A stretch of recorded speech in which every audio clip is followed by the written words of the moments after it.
जाए। पंडित जी भी सुन रहे हैं, पंडितानी भी सुन रही है। बोले हाँ बात तो ठीक है, पहले पंडितानी को जलाया जाए। और फिर बोले कि महाराज एक बात बोलूं। बोले बोलो। ऐसा करो, पंडित जी बड़े खराब थे, पहले इन्हें जला दो। बहुत दक्षिणा मांगते रहते थे, कभी किसी से कुछ बोल देते, कभी किसी से कुछ बोल देते। हाँ अब ऐसा करो, पहले पंडित जी को जलाया जाए। बोले पंडित जी को। अब दोनों पार्टियों में तय ये हुआ कि पहले जो है पंडितानी जी को जलाया जाए। जैसे ही अंगार तैयार हुआ और ले जाकर के पंडित जी ने आंख खोल करके देख लिया कि अब तो मामला बिगड़ रहा है। अभी तो तीन की बात है, फिर तो पूरे जीवन भर खुद ही बना के खाना पड़ेगा। इसलिए जैसे ही अग्नि स्पर्श कराने के लिए तैयार हुए, उसी समय पंडित जी ने चीख करके कह दिया, भाग्यवान तुम ही तीन खा लेना। विचार करिएगा कि अगर पत्नी चाहे तो पति को परमात्मा से मिलवा दे और पत्नी चाहे तो पति को शमशान भूमि पहुंचा दे।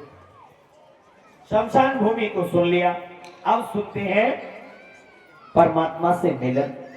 अच्छा मैं एक आग्रह आपसे करूं, सुदामा जी की पत्नी ने जब वृद्धावस्था सुदामा पर आ गई, तब जान पाया कि सुदामा के मित्र कृष्ण हैं। और ध्यान से सुनने का विषय है, प्रयास की बात नहीं है। अब भागवत नहीं सुनी जाती, समझ रहे हैं ना। अब तो केवल इसको व्यवसाय बना दिया है भागवत जी को। बड़ी शर्म की बात आती है कभी कभी मुझे, खुद ही सब लोग समझदार हैं, ज्यादा ठीक नहीं रहेगा। बोलो गोविंद भगवान की जय हो। तो विचार करिएगा कि आज श्री सुदामा जी को पता ही नहीं लगा, उन्होंने बताना ही अपनी पत्नी को। विवाह होकर के आए 4 दिन के बाद पत्नी सब जान जाती, ये हमारे परिवार के लोग हैं, ये हमारे पति के मित्र हैं। उन्हें वृद्धावस्था में याद आई कि इनके कोई मित्र कृष्ण भी हैं। पूरी भागवत का मूल तत्व यही है कि जीव को जब सब जगह से निराशा मिल जाती है, तब याद परमात्मा की किसकी आती है? उस ईश्वर की याद आती है। उससे पहले वो कभी किसी को नहीं समझता, वो भगवान को भी नहीं समझता। कहीं कहीं तो हमने देखा है कि ऊंचे पद पर पहुंचने के बाद जूते पहन करके ही व्यासपीठ पर पहुंच जाते हैं। बोलो गोविंद भगवान की जय हो। हाँ विचार करिएगा,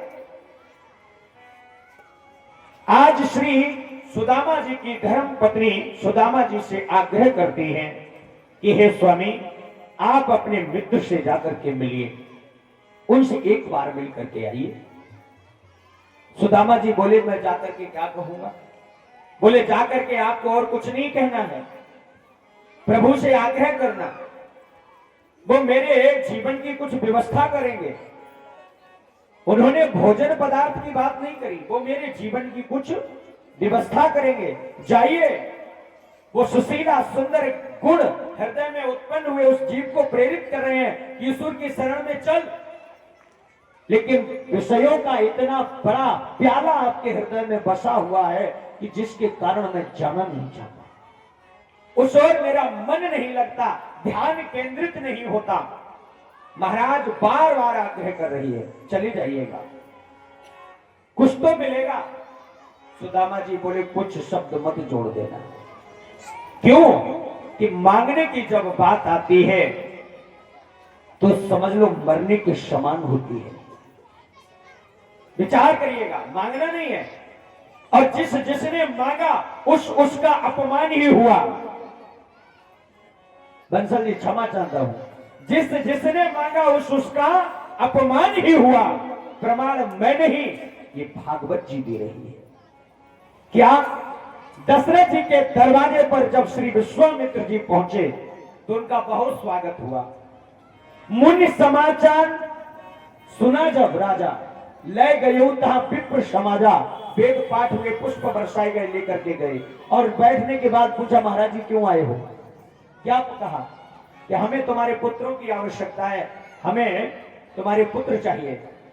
तो क्या जवाब दिया दशरथ जी ने? चौथे पन पायो सुत जारी, और बिना विचार आपने विचार भी नहीं किया और बोल दिया जैसे अभी मैंने विचार नहीं किया, हमने तो नाम बहुत सुना था बंसल जी तो करोड़पति है, बोलो गोविंद भगवान। हाँ हाँ, क्योंकि आदमी के गुणों से जाना जाता है, और बिना विचारे मांगा आपने तो उसका परिणाम क्या है, नहीं मिला ना। अंत में वशिष्ठ जी के कहने पर, ध्यान रखिएगा, कई प्रमाण ऐसे आपको मिल जाएंगे। समय कम है, मंजिल दूर है, जाना जरूर है। आज श्री सुशीला जी बार बार आग्रह कर रही, निवेदन कर रही कि स्वामी चले जाइएगा। उन्होंने कहा मैं कैसे चले जाऊं, इस संसार में मैं भटक रहा हूं, लेकिन मैंने ईश्वर के लिए कुछ भी नहीं किया है। कितना भी घूम लो, कितना भी कमा लो, चाहे कुछ भी प्राप्त कर लो, लेकिन जब तक प्रभु की भक्ति नहीं है, सारा का सारा सिस्टम ही आपका बेकार है।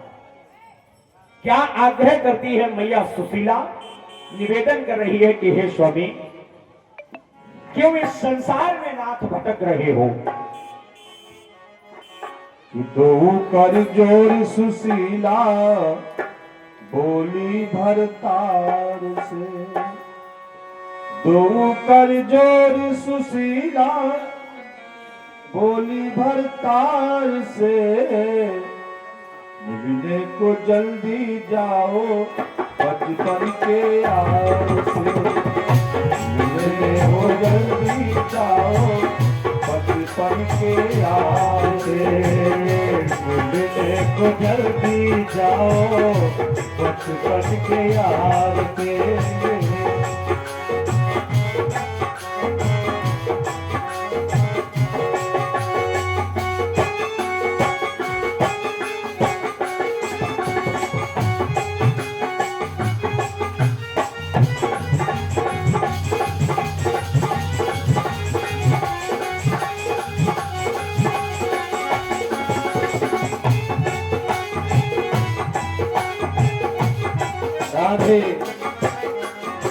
आज मैया सुशीला बार बार आग्रह कर रही है कि हे स्वामी, आप चले जाइए, संसार में मत भटकिए, कोई सुनने वाला नहीं है।